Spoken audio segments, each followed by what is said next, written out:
Hey, what's up? Our guest today from Bleachers, Jack Antonoff, new album, Take the Sadness Out of Saturday Night, comes out July the 30th. One of my favorites. Jack, thank you for taking the time today. I want to specifically... Thank you, guys. Because you have brought me and Emily closer. I don't think we've ever sat this close to each other. But no. Oh, really? First time? He normally sits over there, and then I'm here, but we're in the same vicinity. Got it. And do you guys like make a point of not sitting close together, or is it just a function of where you sit? I don't think he likes being this close to the young. in general, people interesting. They sit across the room from me. I don't know. Yeah. Is that been a situation most of your life, or just recently? Oh. All the time, man. All the time. Cool. I think that's good. People sit far away from me, and I like it. All right, Jack, Titan of the music industry, Bleachers, Fun, Steel Train, What Up, producing credits, Taylor Swift, What Up, Lord. How you're friends with Bruce Springsteen now? How have you avoided becoming a total fucking asshole? Do you have like an asshole preventative program? Have you embraced assholeness? What's your status on assholery? Assholery is a couple preventative programs. There's a masterclass. I'll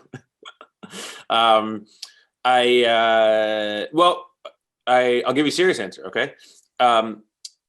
When you write songs, you pull so much from life, and the whole sort of glory of writing songs is if you can write something extremely specific to you that somehow speaks to other people who didn't have that exact experience, right? Like, I'm not writing songs like sort of if I write about something I'm going through, it's very hyper specific, but it can reach someone else about something they're going through. That's the bridge you're looking for.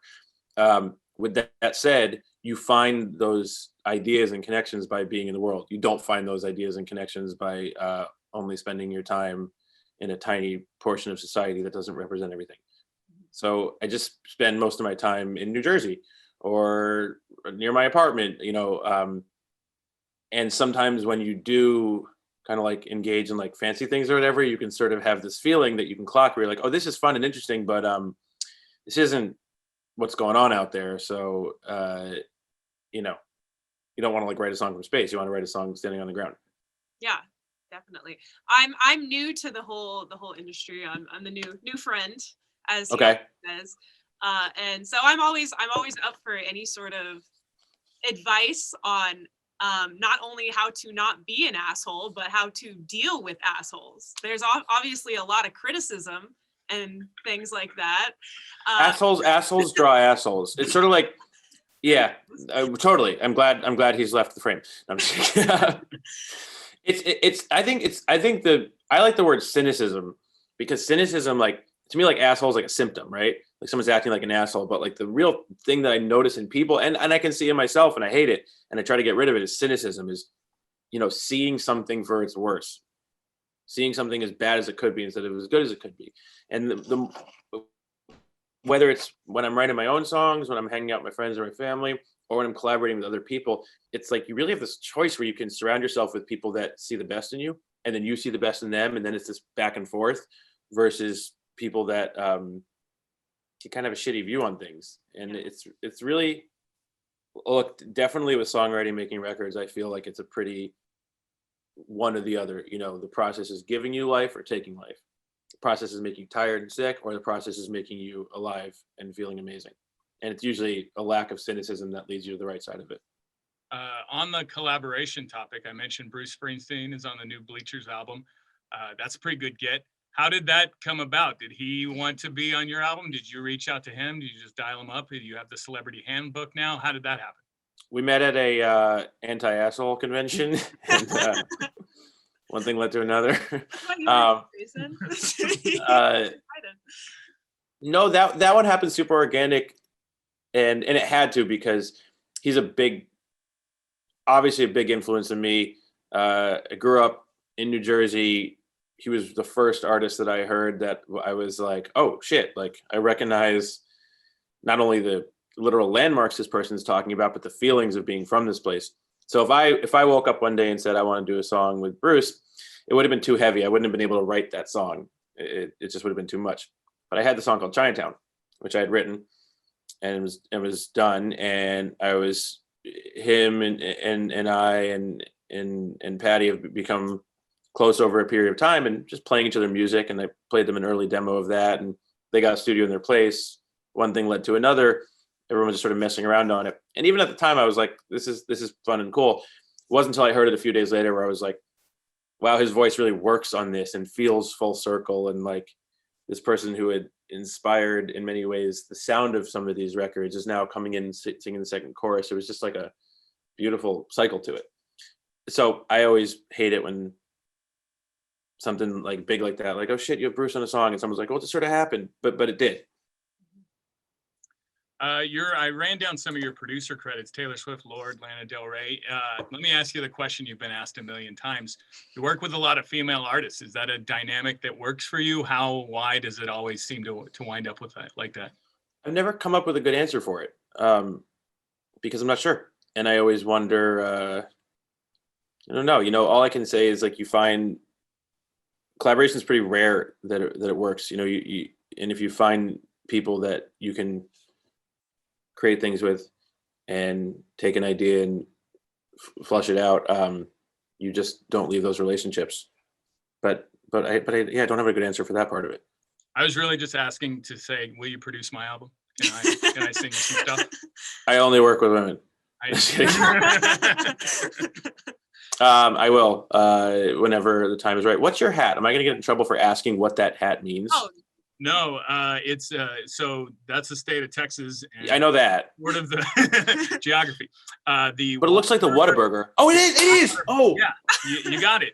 I was going to ask if it's a Texas Whataburger hat, and then I was like, am I going to offend some sports team by asking that? Well, because I always think like, the Washington Nationals, I think the baseball team. Yeah. That shit looks like the Walgreens logo to me. And one time I asked someone that, and they were like, "What? You can't say that." I was like, just what it looks like to me. I was like, so this looks like Whataburger, and it is. It's the Corpus Christi Hooks is a minor league baseball team here, and they make a bunch of fun hats. They play at Whataburger Field, and so got it. I'm that guy who has a bunch of minor league baseball hats. That's awesome. When I saw this one, I was like, I have to have that one. Yeah. Got it. I've crested into a point in my life where if I see a hat that looks like the state of Texas and looks like Whataburger, I don't just yell it out, because I didn't want you to be like, oh no, man, this is the memorial hat for the blah, blah, blah, blah, blah, blah. Well, here, I know you got to run, so we'll end on. No, keep going. We'll end on fashion since you brought it up. Jack Antonoff, I don't know if you knew this, Emily, noted tank top wearer. I'm wearing no sleeves today because it's Tank Top Tuesday. And I think you got another. What's that tattoo over there? Is that another state? Whoa. No. It's a Goodnight Moon. It's a children's book. Last book that I read. I know it. Yeah. That's get some Whataburger insignias in there secretly. Oh.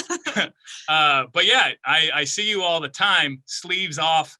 I think there's even a Bleachers song where you mentioned cutting off the t-shirt sleeves. Where did you develop your passion for tank tops? How? Why? Where did that come from?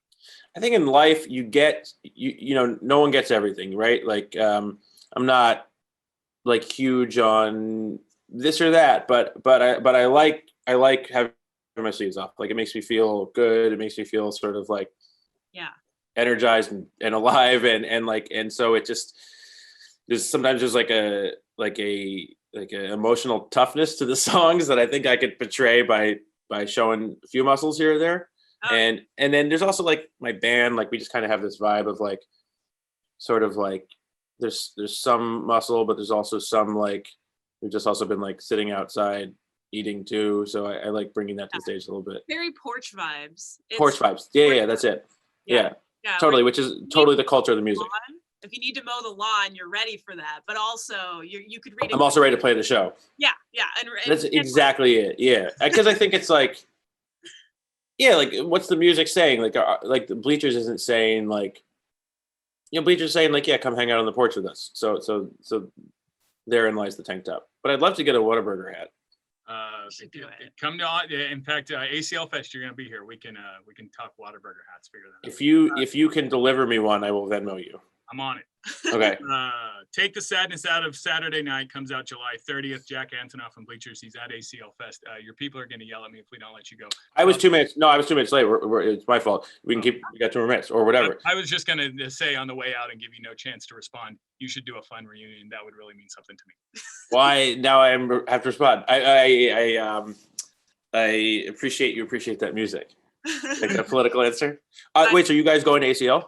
Yeah. Of course. We'll be there. Okay. How do you feel? Are you like ready for it? You stressed, or is it you good? I'm pretty good right now. I think we're good. This will be my first ACL. Second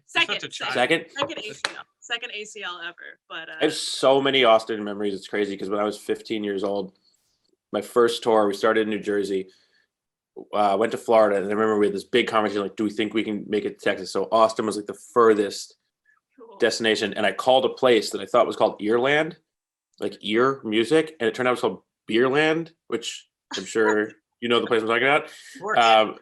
And we showed up, and they were like, this is ages ago. They were like, oh, you guys are too young to be here. Like, you can play, but you have to leave. And we played, and then we were just like walked outside. We're like that. We played for like 10 people, and then all those years touring, going South by Southwest, there was just this like monument of like I called them. And until we got there, I thought it was Earland, which is so dumb. Earland should be the name of the 4th Bleachers record. Yes. And wait, last thing, Corpus Christi has beaches, right? Yeah, I wouldn't recommend it. Well, I think, or South Padre, is that a place I'm thinking of? Yeah. One time we were on tour with the band Limbeck. We drove our van and trailers all the way onto South Padre Island because you can like drive right up there. And we're not locals, and like the tide came in, and basically like all our equipment like was on the brink of washing away, and these people in like these like 4-wheelers with like pull our thing out, and it was I'm rarely embarrassed. One of the first times I've been embarrassed in my life. I just totally misread the culture of that beach. The beach culture.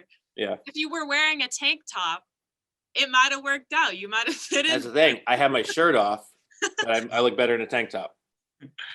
Jack, thank you for the time today. Good luck on the yeah, nice talking to you guys. See you at ACL. Yeah, there is a Corpus Christi Hooks hat and my demo on the way for you when we hang it. Done. I will never forget this interaction. Find me, whoever set this up, tell them to set that up, and we'll do the exchange. All right. Thanks, Sounds man. good. Bye. Take care, guys.